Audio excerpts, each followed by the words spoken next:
Okay, good morning, good afternoon, and good evening again. Welcome to the IATA-UPU-ICAO webinar 2025. My name is Matthew Tang, Senior Manager, Cargo Operations and E-commerce from IATA. And I'm also the moderator of the webinar today. So let's get started for the webinar today. The main theme today is strengthening global partnerships. And I will do the opening. After the opening, I will also hand over to my colleague from UPU to say some word before we proceed to the webinar. But let's treat this webinar as a flight, 1 hour, 30 minutes flight. We treat safety our first priority. So before we take off, we need to have some in-house rules for this webinar. Only speakers will speak during the webinar and all the participants will be muted.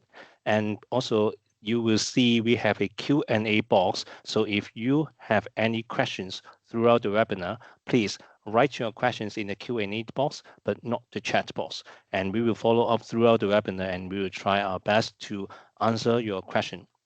Even though we are not able to answer, maybe at the end of the webinar, there are so many questions, no problem. We will send our answers to you individually after the webinar. So we will follow up, so no worry. And the third point is that there will be a survey link we will share to all the participants in this webinar after the webinar, and then you will receive this questionnaire. And please give me your feedback, and your feedback is very important for us to decide what's next for the webinar. And all the presentation materials and video recording will be uploaded to IATA, UPU, and also ICAO webpage after the webinar. So in case you need to leave in the middle of the webinar, you can still able to find all the materials and all the video recording. So no worries. The final thing that's very important is the competition law guidelines. So in this webinar, this is also governed by our IATA competition law guidance that all this business sensitive information we are not allowed to discuss, price negotiations, and all the sensitive topics which is not allowed to be included in this webinar. So this is just for your reference in for our competition law guidelines. So here is the agenda for today. So this is a joint webinar, the second one. This time IATA, we are the host for this webinar. And we had the first one in May, hosted by UPU, and we have ICAO on board, and then 3 organizations we are holding this webinar. I think this will be the trend for coming future. So this is the second one. We have 3 organizations having this joint webinar. So that's why you will see we try to divide this webinar into 3 sections. So after the opening, we will have the postal and customs representative to share. So how do we collaborate and how do we strengthen the global partnership in the AML industry? And after that, we would like to hear some stories and experience sharing from our IATA AML board members. So we have Qatar and KLM. And the last section will be, we have ICAO and also one airline, Cargolux, to talk about the cooperation between relevant authorities and industry. And then we will have some time in case there are some questions which we would like to share to the whole group. We will use the time remaining to do the Q&A section. So speakers, we are happy to have UPU colleague Jan with me to be joint moderator. And we have Clavier from UPU. Also, we have Carlos from Brazilian Post. We have Bet from Mongolian Customs. We have Sharon from Qatar Airways. And we have Bernard from KLM, Sonia from ICAO, and also Yves from Cargolux. Before I hand over to the first speaker from UPU Clavier, I would like to hand over to my colleague Jan from UPU to also say something before we start the webinar. Over to you, Jan. Thank you very much for giving me the floor, Matthew. I will not be moderator, as you mentioned. I will just support you, and I'd like to, on behalf of UPU, to say good morning, good afternoon, or good evening, wherever you may be, and say that it's a great pleasure to welcome you to this, as Matt already mentioned, joint webinar, join now not only IATA-UPU, but also ICAO the second time. And I hope that I'm happy to see that our webinars has grown during the last 4 years into a vibrant and recognized platform for sharing knowledges, for strengthening partnership and addressing real operational challenges in the postal and air transport supply chain. It's encouraging to see that each edition has brought together hundreds of professionals from designated operators, airlines, customs, civil aviation authorities, or IT providers, or maybe law enforcement bodies. We have received many positive feedbacks how it significantly helped to post, especially and carriers, to meet latest regulatory challenges like ICS2 or STOPAC, or operational challenges. I would like just to remind how we managed jointly a first shock from the US executive order and on de minimis just a few weeks ago. So definitely it helped a lot. Together, we represent maybe different parts of the supply chain, but we are united by a common purpose to ensure keeping mail flow safely, securely, reliably across the borders, in line with the global standards and latest more and more challenging regulations or growing customer expectations. So I don't want to speak too much. We have a lot of speakers. So thank you very much once again for joining us and for your continuing commitment to cooperation and progress, and wish, of course, fruitful and engaging session. Thank you. Thank you, Jan. So let's get started for the first section, Postal and Customs Perspective. We will have 3 speakers in this section. First, we will have Klavia, and then we will follow by the Brazilian Post, Carlos, and then we have Bat from Mongolian Customs. Now over to you, Klavia. Thank you very much, Matthew. So my name is Javier Garcia. I'm Customs Facilitation and Standards Program Manager at the UPU. And I'm going to give you a brief presentation on the UPU and the work we are doing with the World Customs Organization and how we are assisting member countries and the designated operators better work together with customs. I don't know if you have my presentation there or if I should share it. I have your presentation, so just let me know if you want to switch to the next slide. Next slide, please. So, yes, basically just a few words on the UPU. The Universal Postal Union is the primary forum for cooperation among postal sector stakeholders.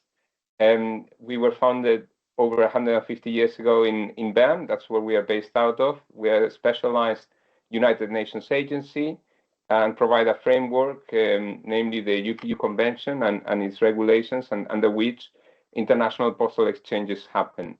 We serve as a cooperation forum, also assist member countries and their designated operators in product development, providing technical assistance. We also have a lot of activities in the area of standardization, where we provide standards, both technical and messaging standards, to facilitate international postal exchanges. And then, of course, there are other dimensions such as trade facilitation that is supported via the International Postal Network, and also a focus on sustainable development. In the next slide, we will be showing some work we are doing in collaboration with customs, namely with the World Customs Organization. We established together a contact committee in 1964, and we're now on our 45th contact committee meeting that took place a couple of weeks ago in Bern. We have shared objectives to facilitate and secure the global postal supply chain, support compliant and efficient cross-border e-commerce, align regulatory and operational requirements, both for posts and customs. There are many topics that we are currently discussing related to electronic advanced data, HS codes, tariff codes, providing the country of origin, a lot of matters that relate to facilitating this cooperation and the mission of each organization. We also work together, providing operational and technical support to our members. So the WCO member customs administrations and the UPU member countries, harmonizing standards and regulations, providing frameworks for member countries to be able to evolve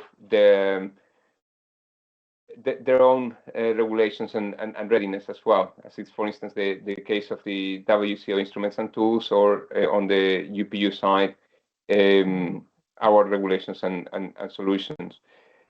Jointly with the WCO, we also provide capacity building, and we try to have a focus on regional engagement. We will show a bit more about that in the next slide. And we also look at tackling the issue of joint risk management, safety and security tools and initiatives that we look at together.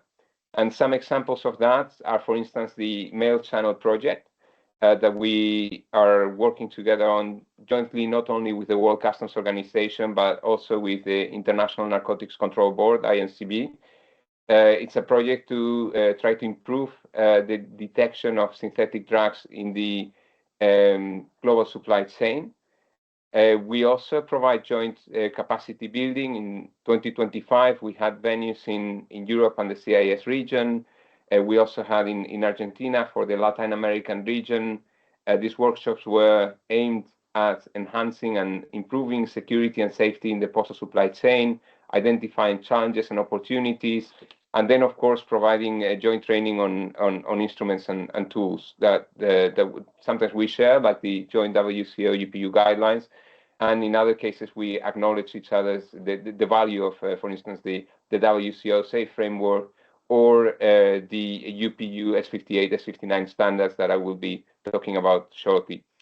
Another example of a cooperation project is African Star, aimed at identifying sources of falsified, substandard, and otherwise illicitly manufactured pharmaceuticals bound for East Africa. And this is a multi-partner project. But anyway, we don't have the time today to go into the detail of all these initiatives. Now, moving on to the next slide. So here we see the core definition or overview, if you will, of the S58, S59 standards. S58 is a standard that was defined to provide a means for designated postal operator to build general security measures or develop general security measures for their postal infrastructure. And S59 focuses on Office of Exchange and international airmail supply chain security. So S59 is the standard that might be more relevant for our audience today, but they are both aimed at improving overall security. So S59 focuses on the general physical custody of international airmail, identifying which items may be exempt from types of screening, what other items need to be screened in what ways, high-risk items, screening procedures for mail bags and receptacles, alarm resolution procedures, and how to identify maybe and deal with suspicious items, as well as measures for mail accepted for carriage on commercial aircraft. Now, moving on, we would like to provide a bit of an overview on the S58, S59 standard implementation. The last few years have been very productive, very fruitful in terms of adoption of these UPU security standards by mostly designated operators of UPU member countries. We have different levels of security certification. Gold if the facilities of the designated postal operator meet the highest level of criteria. Silver if there are certain elements that could be improved, and bronze it's where the minimum requirements are met, but there's still some work to do to reach the higher levels of security certification.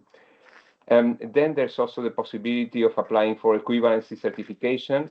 We can see this, for instance, for designated operators that have implemented authorized economic operator programs with their customs. So customs have their compliance programs, including security, and many designated operators are compliant with these programs. They have received certification from their customs, and based on a common set of criteria, equivalency certification can be granted.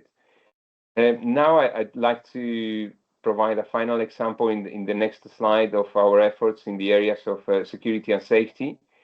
And this is the dangerous goods search tool that is currently being tested.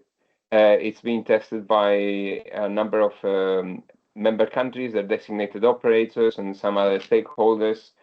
The goal of this tool is to identify and support intercepting dangerous goods in the global postal supply chain. The way this tool works is basically by relying on the electronic data interchange messages or the data that the designated postal operators are exchanging normally. So in some cases, it's track and trace events.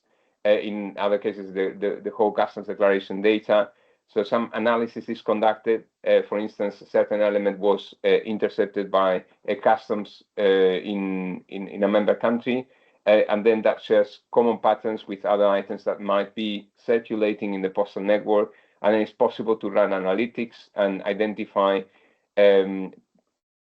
potentially dangerous items in the global postal supply chain. There are also plans to integrate this tool with national customs and security databases, as well as with other partners. At the UN organization level, and so we have we're looking at options at integrating with databases from other international and UN organizations like UNODC or INCB to be able to better detect these items and be more efficient at assisting our members in removing these items from the international postal network. The tool works with an artificial intelligence engine that analyzes all this data and makes prediction scores, but it has many modalities that unfortunately today we don't have the time to review. But it is an example of one of the initiatives, a specific example of one of the technical tools that is available for our members to try to improve security and safety in the international postal network. With this, I'm going to thank you for your time today, and don't hesitate to reach out to us if you have any questions in relation to the work we're doing with customs, regardless of whether it's in the areas of safety and security or in any other areas of interest that you may have. Don't hesitate to write to us to customs@upu.int for this purpose. Thank you very much, Matthew. I wish you a successful continuation of the webinar. Thanks very much. Thank you, Javier. So very precise and concise presentation, and get to the point about the safety and security perspective from UPU and customs thing. So now let's move on to the second speaker, Carlos from Brazilian Post. And yeah, over to you, Carlos. Thank you very much for giving me the floor. Can you hear me? Yes, I can. Okay, thank you. So good morning, good afternoon, everyone. First, I would like to thank IATA and UPU for the invitation to participate in this event, and also want to thank our security division for their daily commitment and outstanding work. My name is Carlos Lontra, and I'm an engineer with 14 years of experience in ED and supply chain projects in Brazilian Post, and I'm also the co-chair of the regional group from PUASP, Postal and Customs. My objective today is to present an overview of the principles and authorities responsible for civil aviation security. As you can see in this slide, we have our security objectives, and civil aviation security aims to prevent acts of unlawful interference and to protect passengers, crew members, aircraft, and cargo. Next slide, please. In this context, our regulatory framework is based on two primary instruments: ICAO Annex 17, which established a standard and recommended practice designed to protect civil aviation from unlawful acts, and National Civil Aviation Security Program, we say PNFSEC. Regarding protecting people and property, the objective is to safeguard passengers, crew members, employees, and airport facilities. When we address prevent threats, the focus is on preventing hijacking, hostage situations, and the introduction of weapons or hazardous material into the aviation system. Under access control, the requirements to restrict entry to sensitive areas exclusively to authorized personnel. In terms of inspection and screening procedures, is ensured that passengers, crew, baggage, cargo, and vehicles are screened to detect and remove prohibited items. Finally, with operational safety, key actions include reducing accidents and incidents to improve safety performance, monitoring risks, to identify systemic deficiencies, and preparing emergency response plans aimed at saving lives and minimizing damage. Next slide, please. Air cargo transportation security involves a specific process that are designed not only for the inspection and storage of a cargo, but also for its safe transportation throughout the supply chain.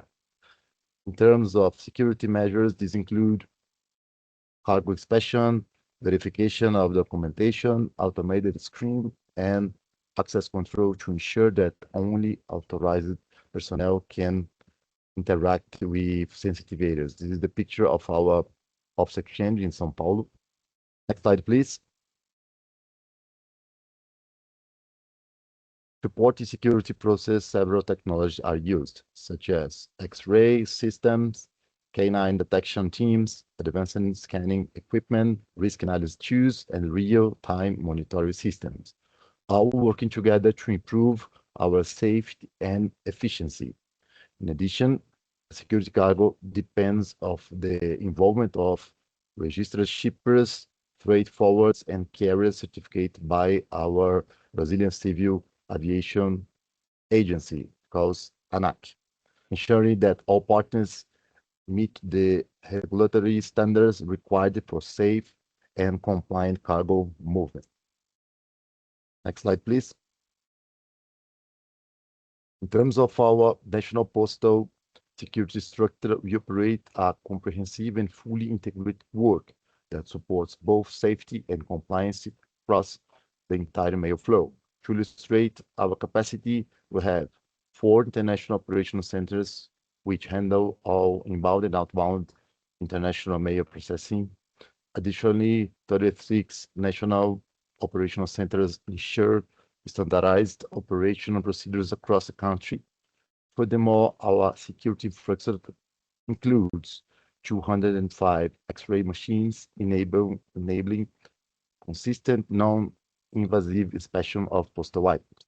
Supporting this operation, we count on 860 trained operators specialized in non-invasive inspections equipment. Alongside the 350 postal inspectors work daily to enforce compliance and investigate irregularities. Importantly, 100% of our operational centers are equipped with full access control and ensuring that only authorized personnel can enter restricted areas. And finally, 100% of postal agencies, operational centers, cargo terminals, and delivery centers are equipped with CCTV monitoring, providing continuous surveillance and reinforcing the integrity of the mail supply chain. Next slide, please. Now, under requirement of a Brazilian Civil Aviation Regulation 108 Amendment 7, cargo or mail is classified as known when it has been subjected to appropriate security controls. These controls may result either from a direct security inspection from its origin within a recognized, accredited, or otherwise authorized entirely. In other words, cargo is considered secure not only when it undergoes screening, but also when it's handled by organizations that apply preventive security procedures approved by the aviation authority. And accredited shipper refers to a legal entity responsible for shipping cargo that implements security controls approved by an accredited air freight agent, ensuring that all parcels, cargo, and mail complying with the required security standards. This means that shipper plays an essential role in maintaining the integrity of the security supply chain. Next slide, please.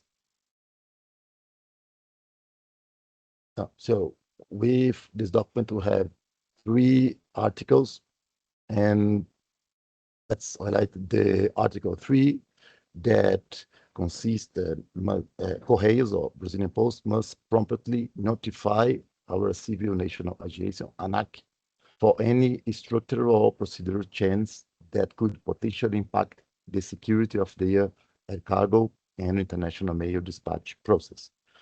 Perhaps here, I think it's a good point to highlight that here our UPU security certification process S58, S59 for equivalence began, a process that we are currently renewing and expanding to plus level to all of the exchange in the country. Next slide, please. One very important point is the cooperation with other bodies. When we look at cooperation with other institutions, it's important to highlight that Correios works through several formal cooperation instruments, which strengthen our enforcement capacity and improve the security of the postal and air cargo chain. First, Correios maintains agreements, memoranda of understanding, and joint operation frameworks with federal police and customs. These instruments support activities such as inspection, seizure of illicit items, and joint investigative actions. Furthermore, between 2023 and 24, we significantly expanded cooperation with state-level public security authorities, includes states such as Piauí and Ceará. These partnerships aim to enhance information exchange and strengthen our ability to combat illicit postal flows and more effectively. In addition, we have all documented regulatory cooperation with Brazilian Health Regulatory Agency, Anvisa, and the Minister, SNAPA, which covers shipments subject to sanitary and agro-sanitary restrictions. This includes formal authorizations, coordinated oversight, and joint control measures to ensure compliance with health and agricultural regulation. Next slide, please. In this, as a more example with multi-agency cooperation in the postal air supply chain, this slide I'd like to highlight how multi-agency coordinated strengths with the postal area in the supply chain, especially through our integrated operation model in offset chain in Curitiba. Next slide, please. To conclude, it's important to highlight that effective international mail operations rely heavily on joint action among post operators, custom authorities, regulatory bodies, law enforcement agencies, and aviation partners. Only through coordinated efforts can the supply chain remain secure and efficient. Furthermore, Brazilian Post provides a strong example of successful multi-agency cooperation, as formal agreements and parallel inspection procedures have constantly enhanced compliance, strengthened security measures, and improved overall operational performance. In addition, advanced electronic data plays a critical role, since the timely exchange of EDI information enables more effectively targeted, supports risk-based inspections, and significantly accelerates the clearance process. Finally, strict adherence to dangerous goods, sanitary, and agro-sanitary regulation is essential, because maintaining full compliance not only protects infrastructure, but also ensures the safety of passengers, crew, and everyone involved in the air transport postal ecosystem. Next slide, please. I think it's the last one. So, and with that, I conclude my presentation. Once again, I'd like to express my appreciation for the commitment and hard work of our operational and security teams, as well for the opportunity to participate in this event. Thank you very much, and I remain at our disposal for anything you may need. Thank you. Thank you, Carlos. So I like the last slide you mentioned about the takeaway for all the participants in this webinar. Very, very relevant, and because we are also going to talk about this from the carrier perspective in the next section. But before we move to the carrier perspective, we have the last speaker for this section, Bet from Mongolian Customs. So over to you, Bet. Hello, everyone. Good morning, everyone. Good afternoon, good evening. Thank you for the opportunity to share our Mongolian customs experience. I would like to have a short presentation about our experiences combating with illicit drug abuse trafficking. Next slide, please. So Mongolia is the country that is the landlocked country, borders with Russia and China, and compared to the other countries, Mongolian trade flow is very small. So it's because of due to our population and the geographical condition. So our government is doing every effort to combat with drug trafficking. So Mongolia is the country that fully committed to the all three conventions, like single convention on narcotic drugs and convention on psychotropic substances, and the United Nations Convention against illicit traffic in narcotic drugs and psychotropic substances.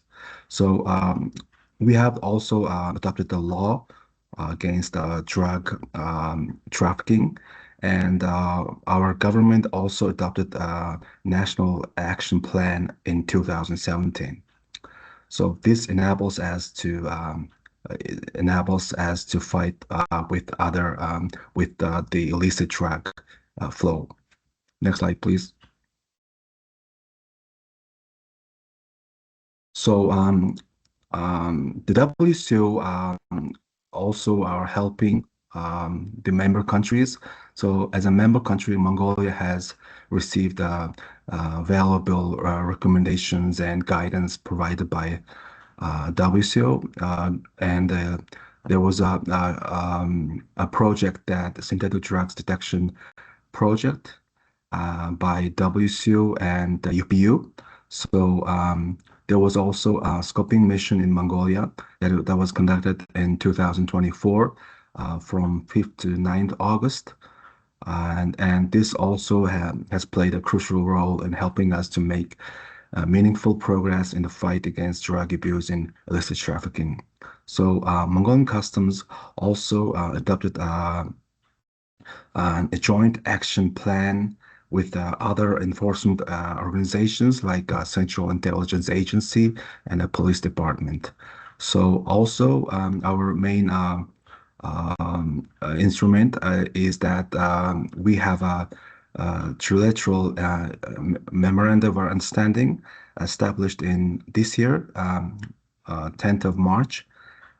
We have adopted this MOU, so to combat with prevent smuggling of prohibited and restricted items using the mail channel, international postal services. Next slide, please.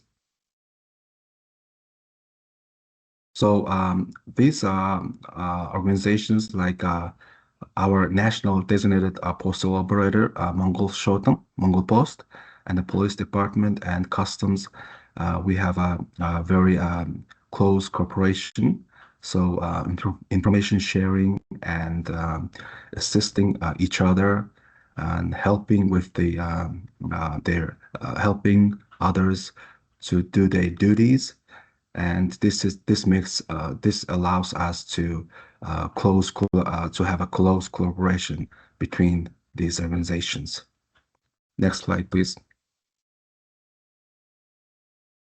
So our drug seizure cases are increasing.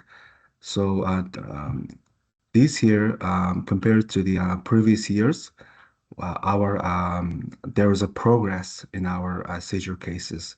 So so far, we have 18 cases. So next slide, please.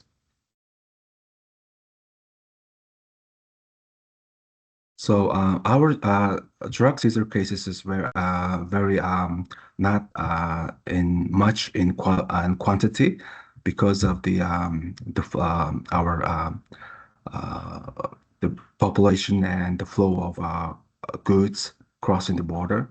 So these years our main seizure is we have seized 1.5 kilogram ice methamphetamine in 9th of June 2025. So these are the cases that we have mostly synthetic drugs and THCs and methamphetamine. And so this is our main seizures we have seized. Next slide, please.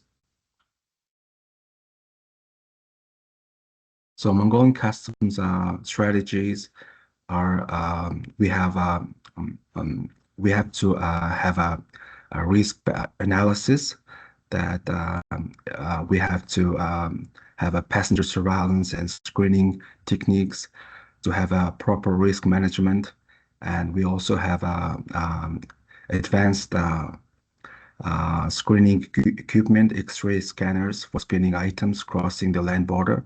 And also the main, our goal is to have a air cargo and mail center compliance, that we should have appropriate customs control area organization and pre-arrival information of these mail items.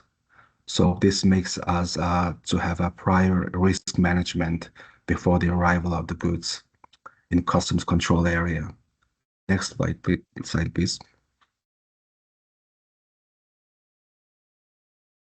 So our organization has a targeting center which enables us to monitor the illicit flow of goods. So also we have a canine services and a customs laboratory. So these are our control facilities that are helping us to have a risk-based customs control. Next slide, please. So we have regular basis. We have a training of customs officials, and we also have a timely alerts on recent seizures of drugs, and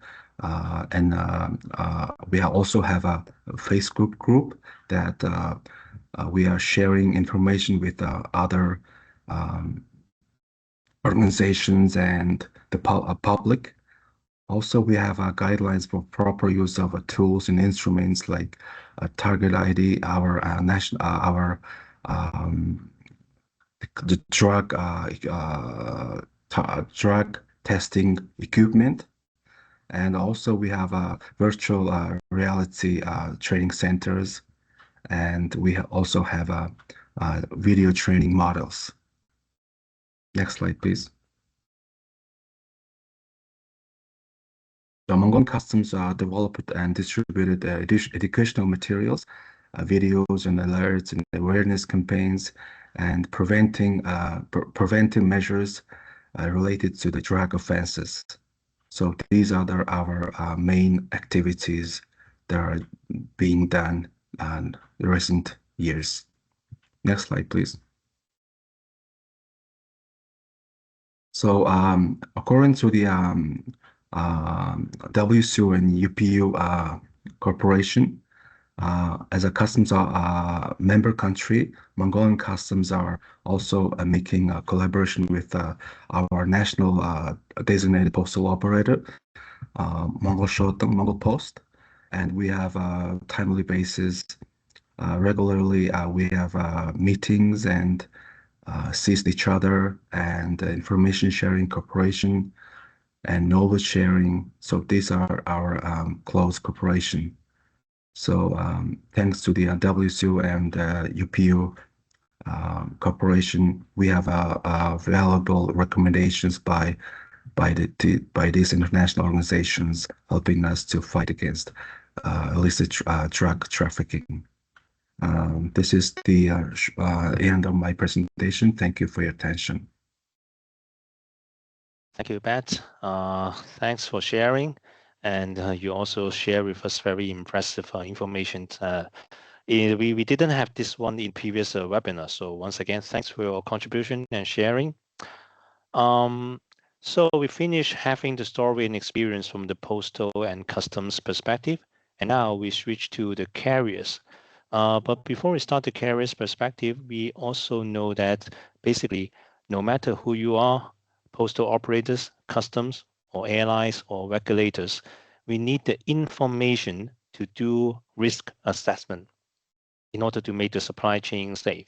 So in the following session, we will try to use data, information, accuracy, transparency to be the theme examples to link up with the global partnership in this webinar. So may I invite two Airmail board members, Bernard from KLM and also Sharon from Qatar Airways, to join us for a mini version for discussion in the next section. First of all, I would like to introduce Bernard first. Bernard, could you please do a very quick introduction about yourself, and then Sharon? Okay, thank you, Matt. My name is Bernard Heusveld, and I'm a program manager by KLM Cargo. And my roles are currently a member of the Airmail board as a vice chairperson. Apart from that, I'm also a product owner for shipment compliance for Air France and KL. And I'm a member of the IATA Cargo Messaging Working Group. And I'm working from Amsterdam Schiphol Airport. Thank you. And Sharon? Hello, everyone. My name is Sharon Rodrigo, and I'm the Mail and Product Development Manager at Qatar Airways Cargo, where I'm responsible to overseeing the commercial and operational development for the mail product at QR. And I also serve on the Airmail board with Bernard as a member, and have been a part of the team for the last 2 years. The Airmail board has actually opened up quite a bit of opportunity for learning and collaboration for me as well, and I'm very thankful to be given the opportunity to share my insights with you all today. Thank you both. So let's get started. I will start with this slide. These are all the operational risk symbol we are using in the IATA cargo handling manual to show actually in the supply chain, no matter which is cargo or mail, there are always operational risk. And we identify the symbol to represent maybe the risk related to safety, risk related to security, customs, service failure. And why I would like to start with this one with two of you, because in the previous section, we have data, advanced data. And as a carrier, I know that we are very cautious about how we get the information and then how we process the information to customs or your customers, cargo freight forwarders or mail postal operators. So let's start with how data accuracy related to risk assessment in your story. I have 1, 2, 3, 4, 5, 6, 7, 8 points prepared by Bernard. Maybe Bernard, could you help to elaborate what are they and what are the message you want to deliver today? Okay, thanks, Matt. And it is, of course, data accuracy. It's not about the data itself, but also how it's propagated through the consignment journey, going via various stakeholders, including all the handovers. So it's not the data by itself, but also how it interacts between the stakeholders. I think this is an important point. And looking at the risk assessment that we need to do, obviously we are a carrier. We bring cargo, mail, passengers into a country. And obviously the adherence to regulation is very much needed. We see that the border control agencies are becoming more and more stricter in order to get to safeguard their controls for imports and exports, and that to screen against their references. Obviously, they have references where they give a sort of go ahead or an approval, or let's say an assessment complete to say from, hey, you can bring that into our country. That's becoming more and more strict, and we see that it is. A growing number of regulators, countries are just expanding on that. And obviously inaccurate or incomplete data can lead to the fines and delays, and also the refusal of consignments. And another point is that the border agencies hold the carriers responsible for carrying those consignments into their countries, and the carriers are then liable for fines or worse. If you look at the efficiency, it's with efficient data, the handover into the next link in the supply chain keeps the consignments moving. Less mistakes means less time lost by contracting sources of data to rectify. Obviously, it's the source of the data, and that could be the customer's customer, whatever you want to call it, but that's where the source is, and it would be very helpful if they can start giving us entering that their consignment with the correct data into the supply chain. Obviously, safety is also a very important part because it is essential for staff, passengers, equipment, and cargo, obviously, and the shipments itself. So incorrect or incomplete data can lead to dangerous situations. For customer satisfaction is that we see that a lot of data will be seen to as a way of, if the customer knows where its shipment is, if it knows the data is there, the shipment or consignment will fly smoothly and will be delivered on time. So that helps the customer. On the tracking and traceability, obviously, more and more everybody wants to know where everything is. And that with data, it's much better regulated. And that means also not only the data that the shipper sends, but also the data that says, hey, your shipment is now there and the other place. And it's going into a handover to another partner. Obviously, financials is also important because if it's very clear, then invoices, surcharges, and claims are preventable. One point is also the assessment complete. I mentioned that a little earlier. A number of countries require filing for consignment before loading it. We call that PLACI or EAE. And that means that before a shipment goes towards a certain regulator or country, that means that the country should give permission to load it for that country. And of course, for us carriers, that's important to know that it happened. And also, as I mentioned before, it's not only the data, but also how you interact with the data. That is important that we have that information. And lastly, digitization and automation, it's extremely important. So that is fundamental. And automated systems can only perform well with the complete data and correct data, so they can make the right decisions based on the customer requirements. And that's in short, a number of these are obviously open goals, but it's always good to go back to the basics. Thank you. Thank you, Bernard. But do you have any experience or challenges that really you would like to share with us when you do the risk assessment, when you don't have enough information or data? Anything you can share according to your experience? Yes, obviously, now talking about airmail, obviously in the past centuries we sent a lot of letters, but these days, like 95+% is about e-commerce, and a lot of goods are sent via mail because the mail at origin have a very good network in order to get the stuff to the post, and the destination country has a very good post to have the last mile to deliver it. So it's a very efficient route. But we have seen that some products are very, could be dangerous. Look at one of the cases that we had is we intercepted a mail shipment with a heavy power tool from a certain country where the lithium-ion battery was loaded for more than 75%.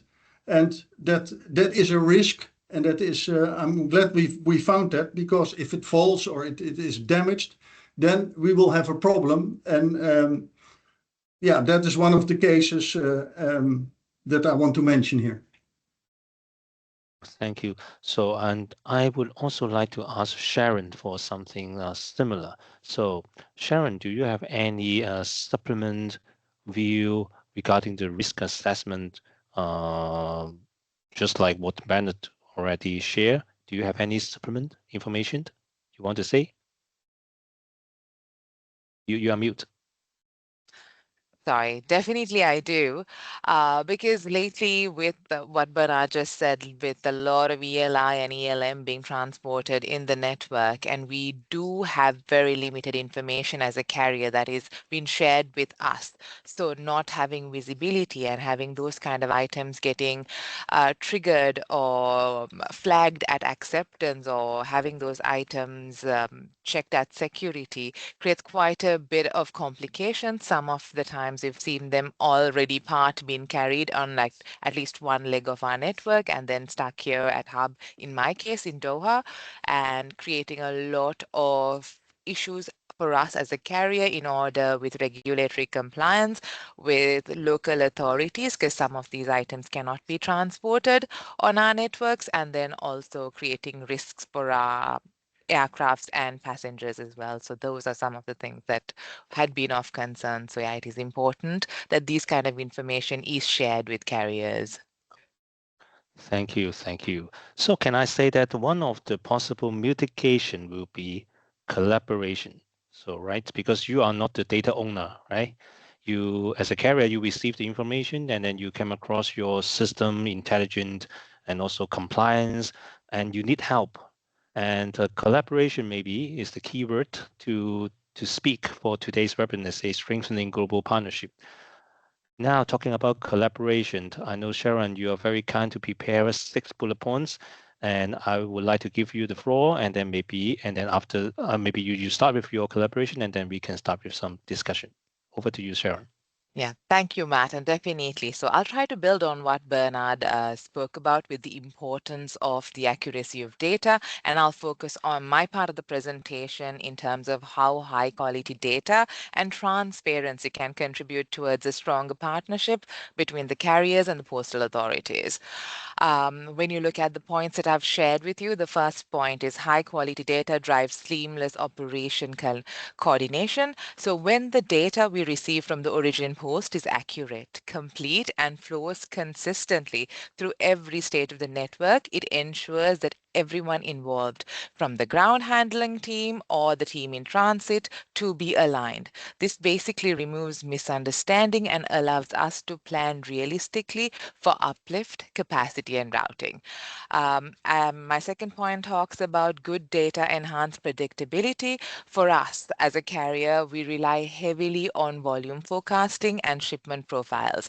So when information is reliable, we can allocate resource ahead of time, preventing downstream disruptions. For example, if additional security checks or screening is required, those kind of resources can be allocated on a timely manner and helping us to have the shipment move more robustly across the network.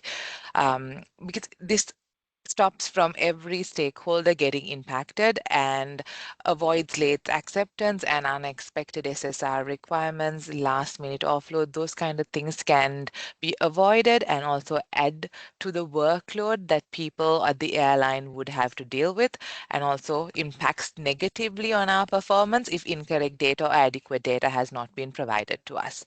Data quality also strengthens trust. One of the pillars of strong partnership is transparency.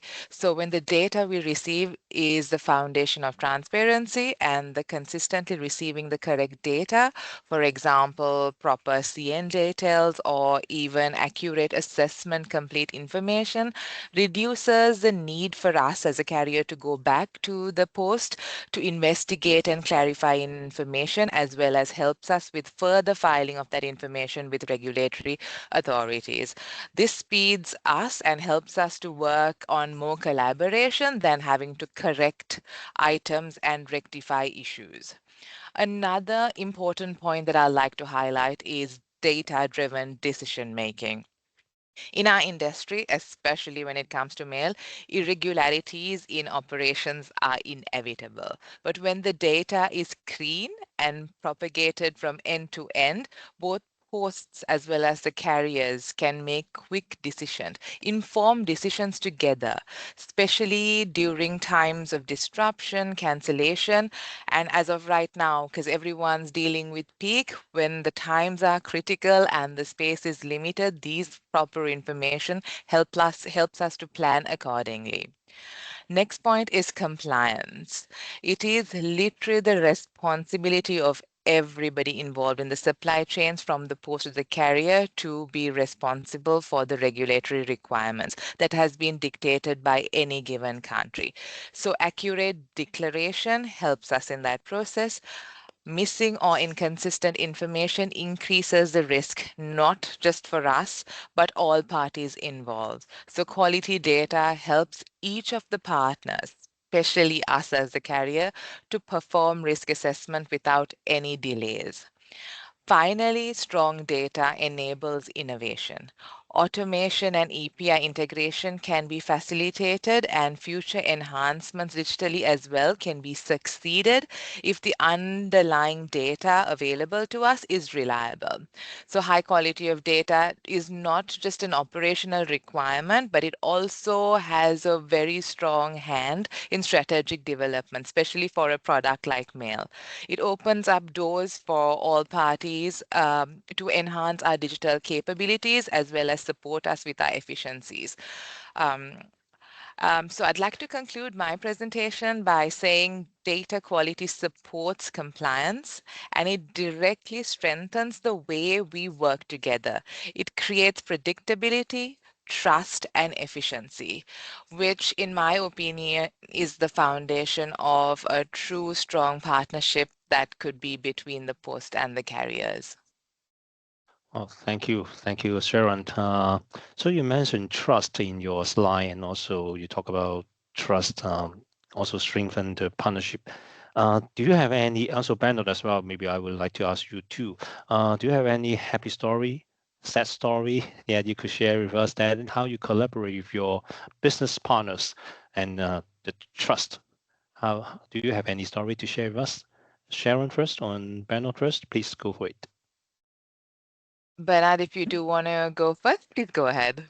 Okay, well, I can absolutely tell you a success story because we talk here about the airmail, and we are working very close together with the UPU and other parties in the chain like IPC and the carriers in order to optimize the processes on all kinds, from compliance to better processes to better data and stuff like that. So enhancing a seamless operational journey of that consignment. So the collaboration is really improving.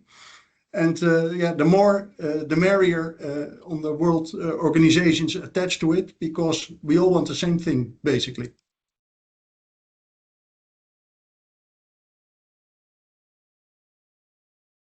Just to add on to that, yes, trust is a very important aspect, especially in terms of collaboration, because if you don't trust your partners, it's actually very hard to work together.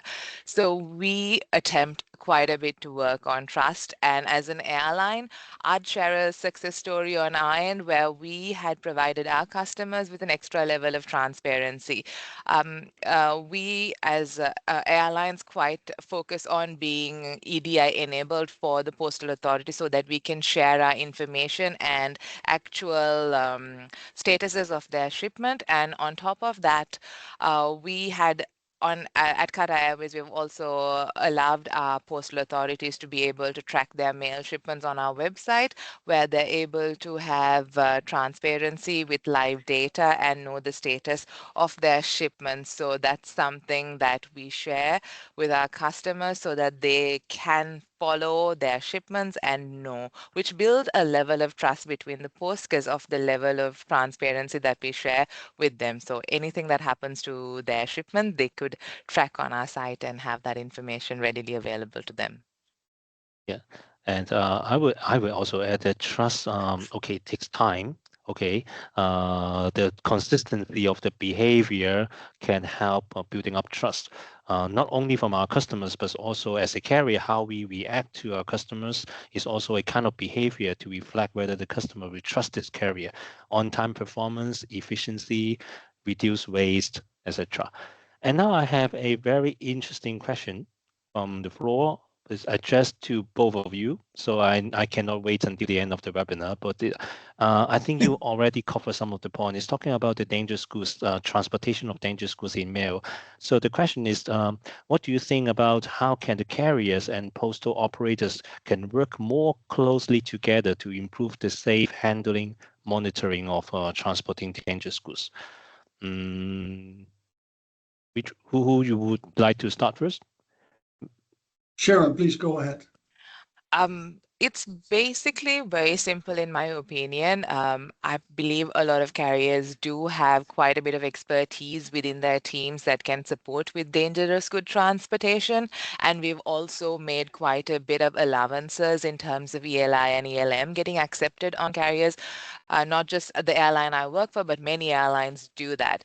So what would be great for us is to have the visibility or that information from the post to let us know that a particular mailbag or a parcel contains ELI, ELM, or DG, so that we have that level of visibility, because there is a certain lack of visibility when it comes to a mailbag for a carrier, because we do not know what the content of it is, but we believe the posts do. And if we are able to have a little bit of an indication, this particular mailbag does have a certain amount of DG in it, a little bit more information on it, that does help. That information helps us plan the units on safe equipment onwards as well. So those kind of things does help us as an airline.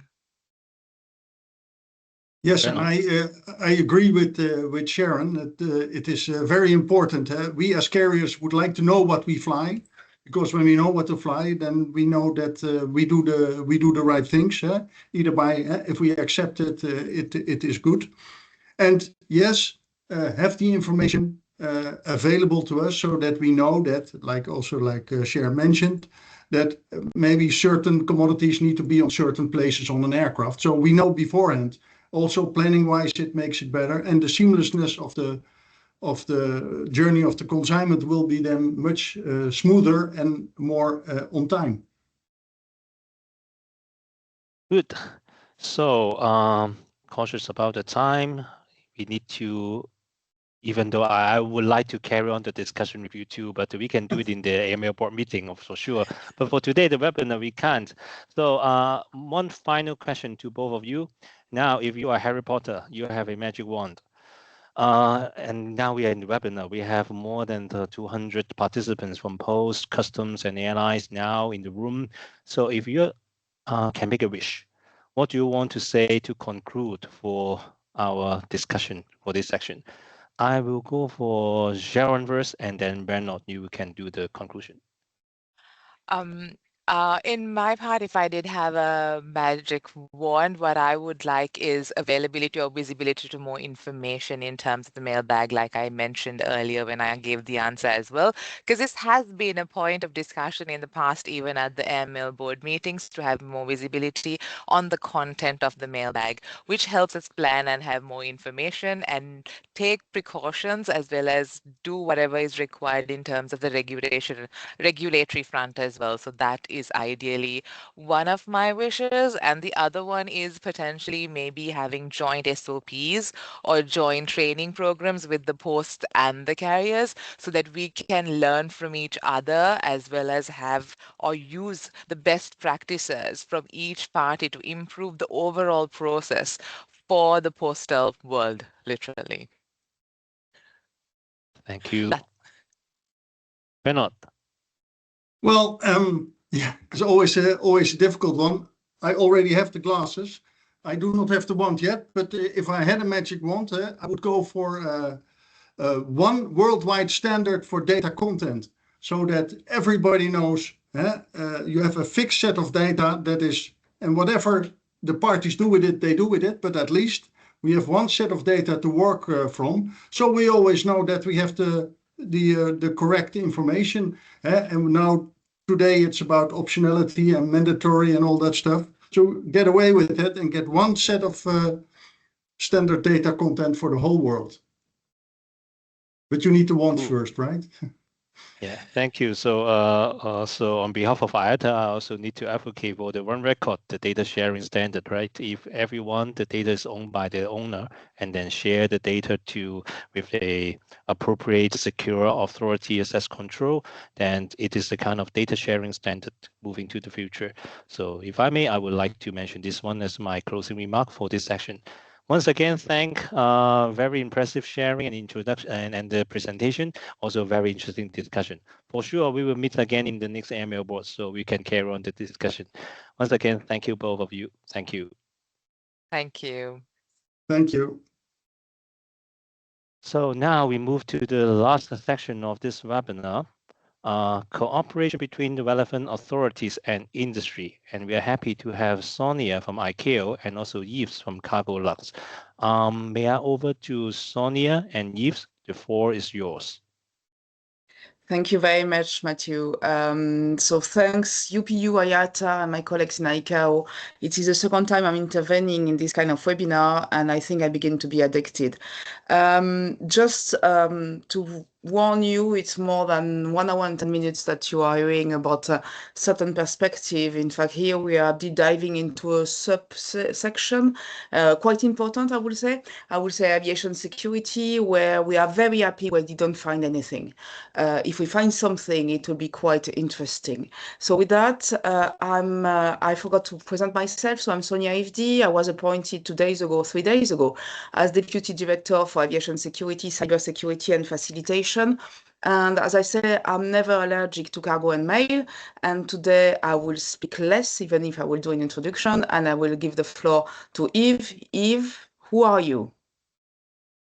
Hello, Madame la Secrétaire. So name is Yves Mab. I'm the head of security of Carglux, so all cargo airline, no passenger, just cargo from Europe. Started my career in aviation more than 30 years ago. Worked for the administration first, then for passenger, then for express for nearly 20 years, and now for the last 10 years for a pure cargo operator. I'm also, from a IATA perspective, I'm the chair of the Cargo Border Management Group, and I'm also a board member of the Security Advisory Council of IATA. Regarding the presentation and the discussions point, I'd like to ask the audience to switch a little bit their minds. We are speaking about aviation security, so it is less about compliance to customs regulation, but more about, as Bernard and Sharon mentioned, the need to know what we are moving and the risks we are trying to tackle from an aviation security perspective. Thank you. In fact, the theme today is cooperation, and something that is not just nice to have, but it's at the core of many things we're doing every day in aviation security. At international level, there is IATA, UPU, WCO, our colleagues from airports, SCI, international agencies, our colleagues from other agencies in the UN, and security is a teamwork. Each one, we have a mandate. What we're talking here today, and mine as ICAO, in my part of ICAO, I would say it's quite clear, is protecting civil aviation for what we call act of unlawful interference. And this is why there is a very strong mandate allowing to screen, search for prohibited article in parcels, letters, all things coming into an aircraft. So it's echoing quite well the previous session where we're saying we need to know what is in an aircraft. In fact, for my part, it's just to ensure that everything is going well for the flight. So less smuggling and trafficking, more security for the flight. Since the last webinar, I'm delighted to say that we issued a joint statement with UPU on mail security, with including a roadmap to further cooperate, so deeply in the theme of what we are doing today. UPU hosted an ICAO working group also to make sure that we are aligned. And now I will deep dive into the kind of level of cooperation and what it means in the everyday work. As I'm not operational, I will ask the question to Yves. Aviation security was built as sometimes quite reactive after several incidents where some were cargo specific, and we have different time events, and there is the evolution of aviation security, and we had to learn how to coordinate between all stakeholders. You said that you are in security for the last 30 years, so it means that you were there during 9/11.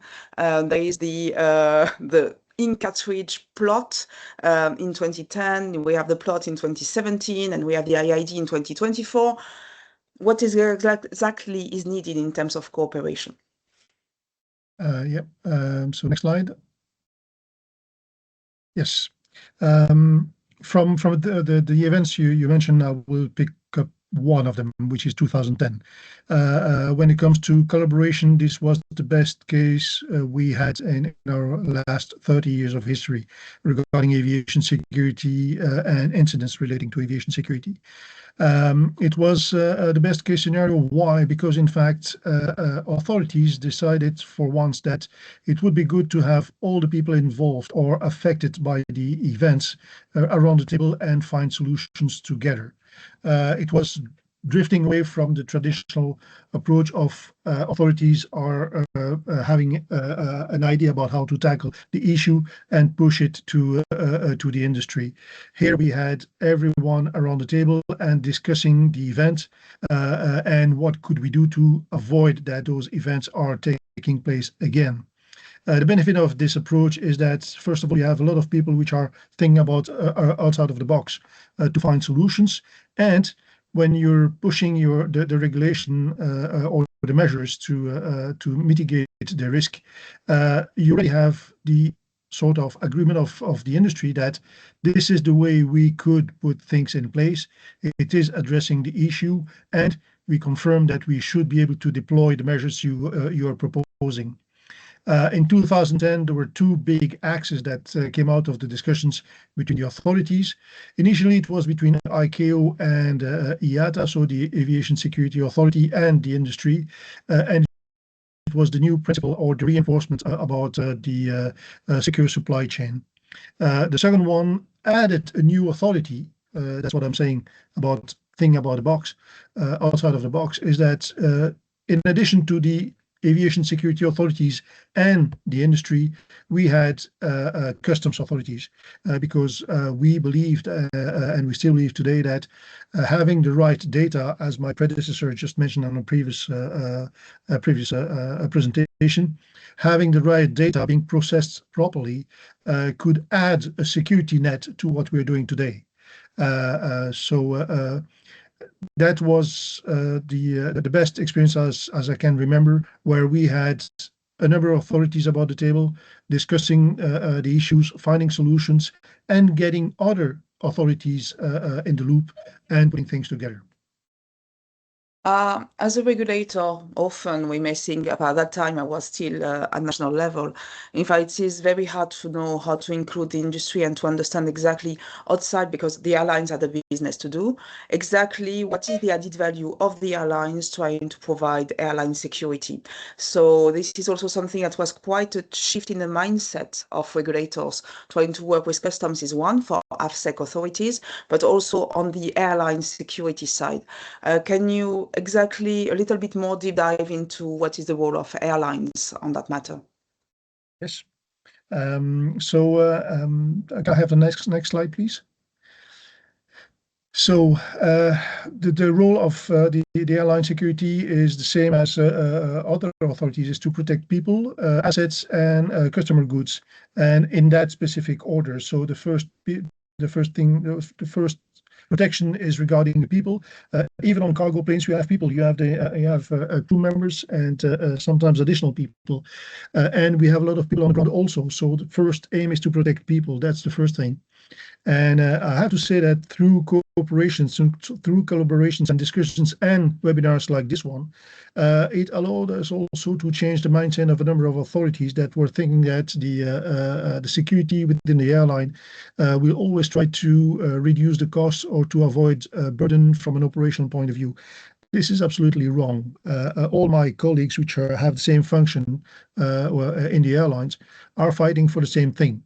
If you're telling us that there is a risk and you're telling us where it's coming from, we will put in place the measures to mitigate the risk, because we are the ones operating from different parts of the world, and we don't want to have an aircraft on the ground or an aircraft destroyed in flight. So if the proposal is effective, we have no issues to put it in place. If the proposal which is pushed by the authorities is coming on the table, and it's more an administrative work than an effective security measures, then we may discuss the points and ask for some accommodation in the proposal.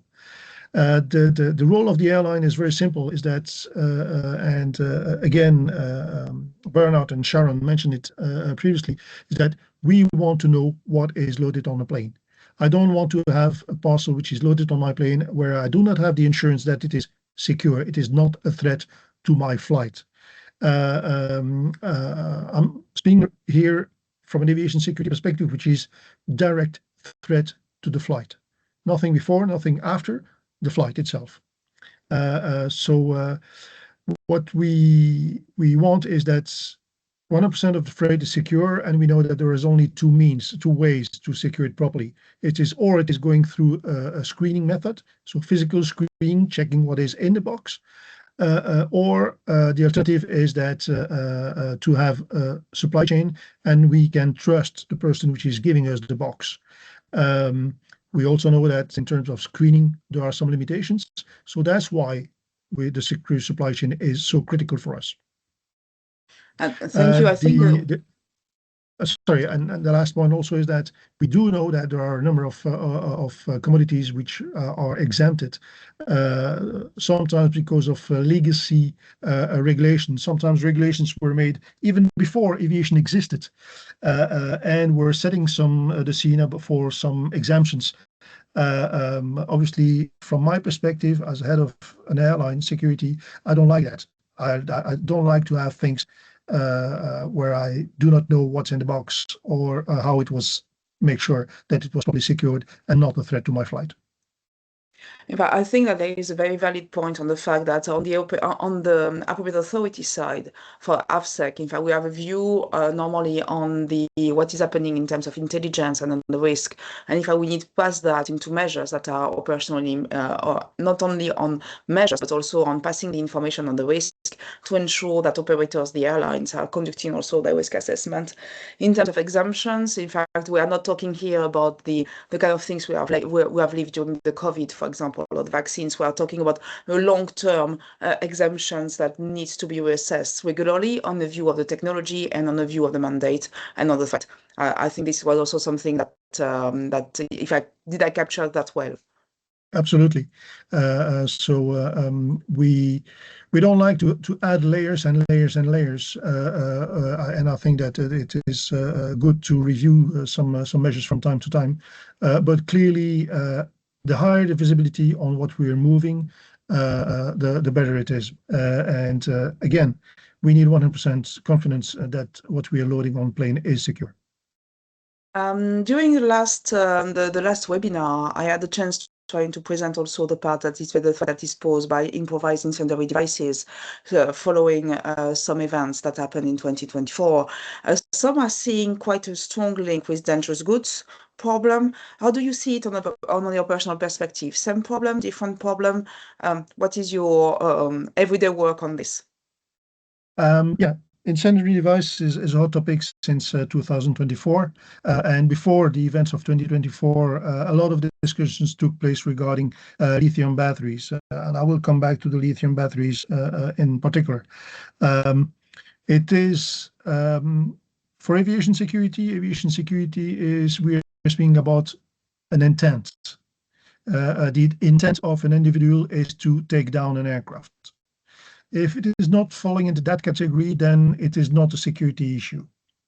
Security will help in identifying and can help in identifying the risk, but it is not an aviation security threat.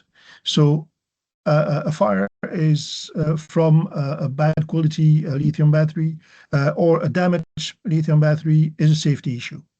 The part where we have cooperation, as it is the topic of the seminar, is that the technologies which are being used to identify an immediate threat to an aircraft, being an incendiary device or an explosive device, can also be used to identify other type of prohibited items.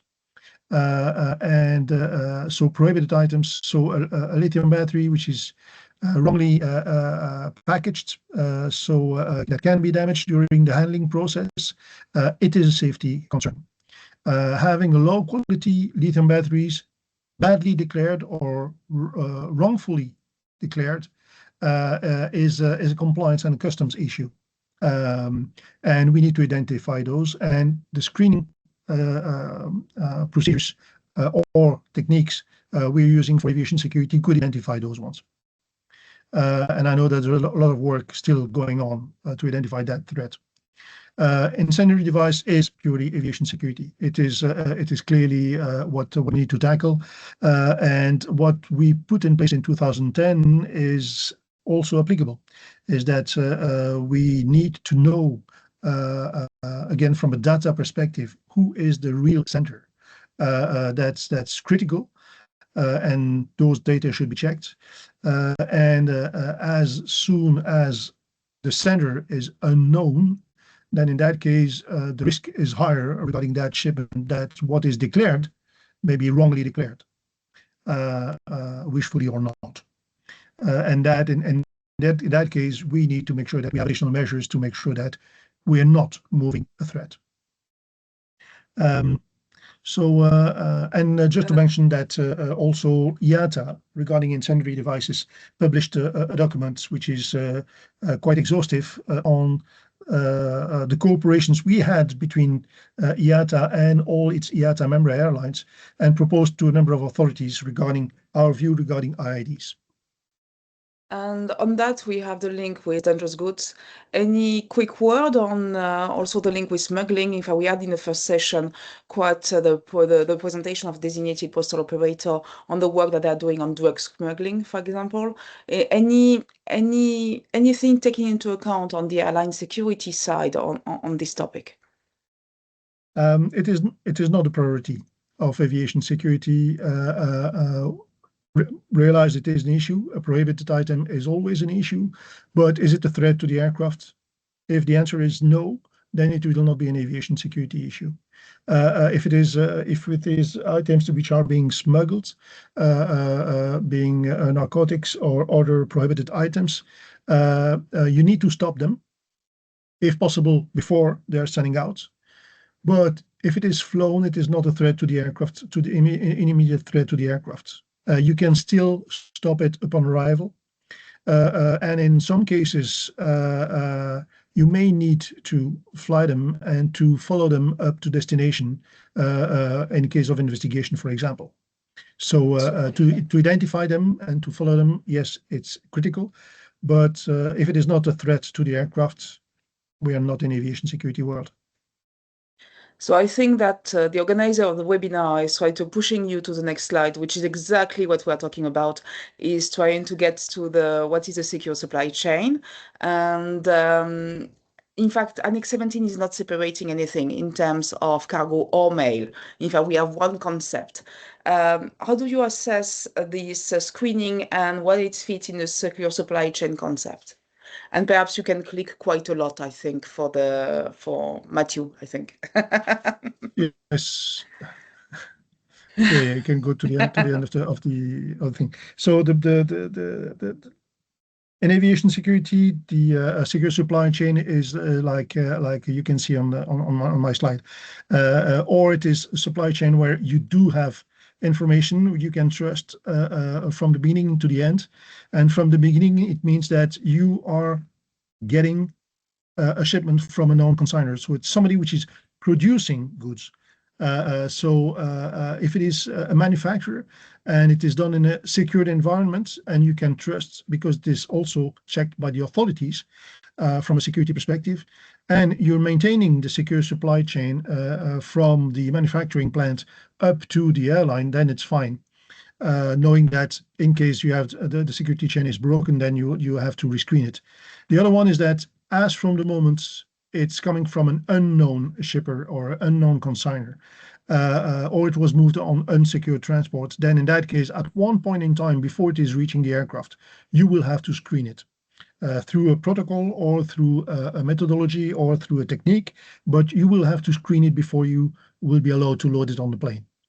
When it comes to mail, I think that we are in a specific, and that's embedded in the regulation, and it is what we do have in some areas of the world completely deployed. And I think it was mentioned by the Brazilian representative earlier on.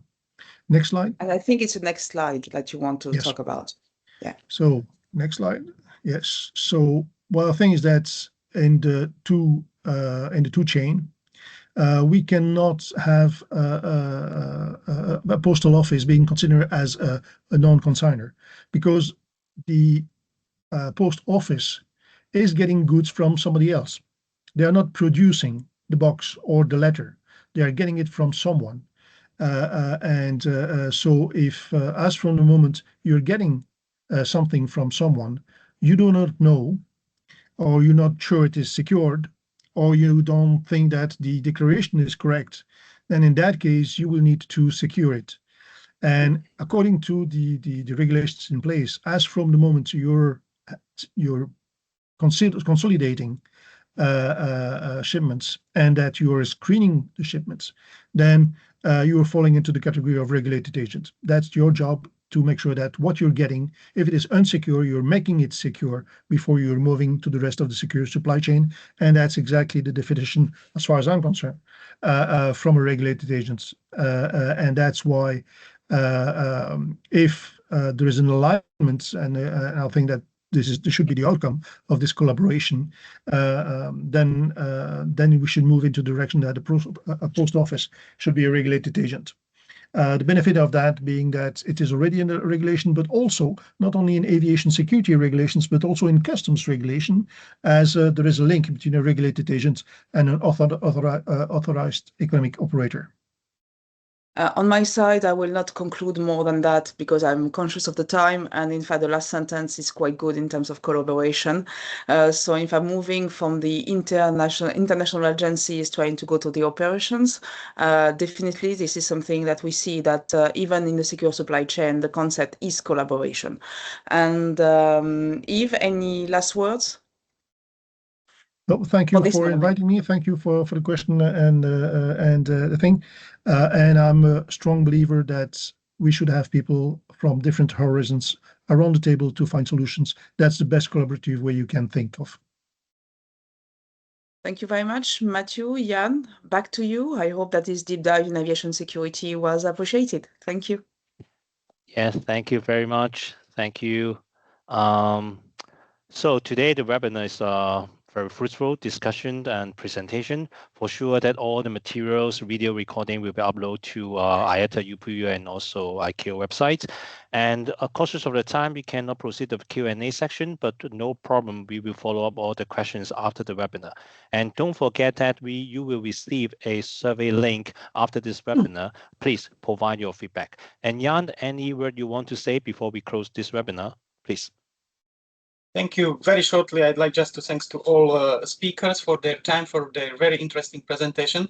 And especially what I appreciate is a little bit new model of the discussion. It's not only presentation, it was more like panel discussion managed by IATA and ICAO, and I like it. So we will, I'd like just to thank once again and encourage you, as already Matthew did, to help us with evaluation of the meeting and providing some topics which you would like to hear and to see in the next webinars. It will help us together with ICAO and IATA secretariats to prepare even better webinars in the future. Thank you very much. Have a nice day.